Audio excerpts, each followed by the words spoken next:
Bonjour à tous, dans cette vidéo nous aborderons les notions de droite parallèle aux axes d'un repère. Tout d'abord, un repère du plan est la donnée d'un point qu'on notera ici O et qu'on appellera l'origine du repère et d'une base de vecteurs qu'on notera ici comme le couple de vecteurs EX, EY.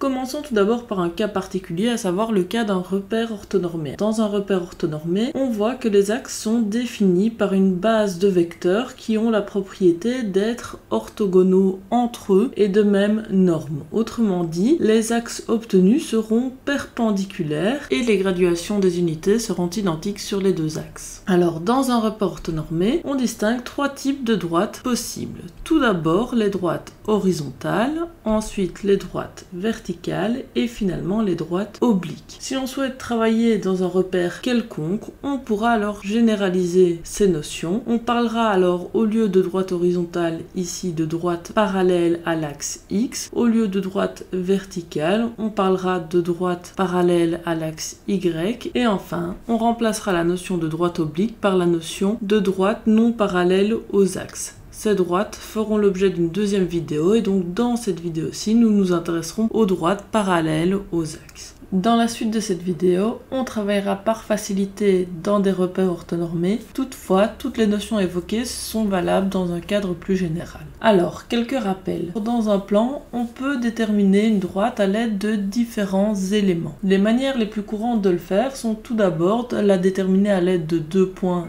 distincts, ou encore de la déterminer à l'aide d'un de ses points et de sa pente, ou enfin de la déterminer à l'aide d'un de ses points et d'un de ses vecteurs directs.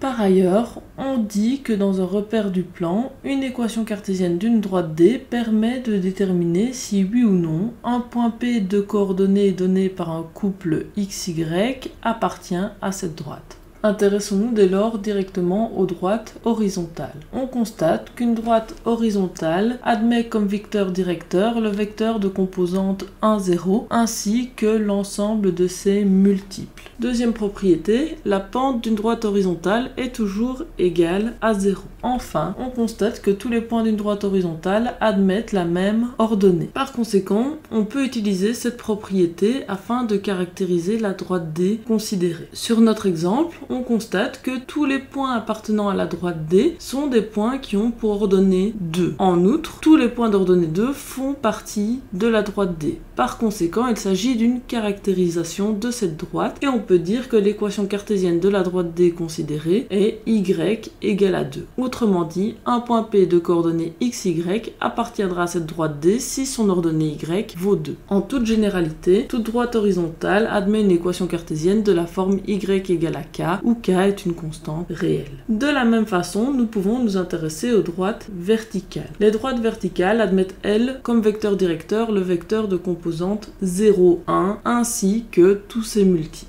De plus, la pente d'une droite verticale n'est pas définie. Enfin, tous les points d'une droite verticale ont tous la même abscisse. Dans notre exemple, on pourra dire que la droite D admet pour équation cartésienne x égale à 3, étant donné que tous les points qui appartiennent à cette droite ont pour abscisse 3, et qu'inversement, tous les points d'abscisse 3 appartiennent obligatoirement à la droite D. Ainsi, en toute généralité, on dira qu'une droite verticale admet toujours une équation de la forme x égale à k, où k est à nouveau une constante réelle. Voilà, je vous laisse avec quelques exercices proposés ainsi que leurs solutions. Bon travail à tous!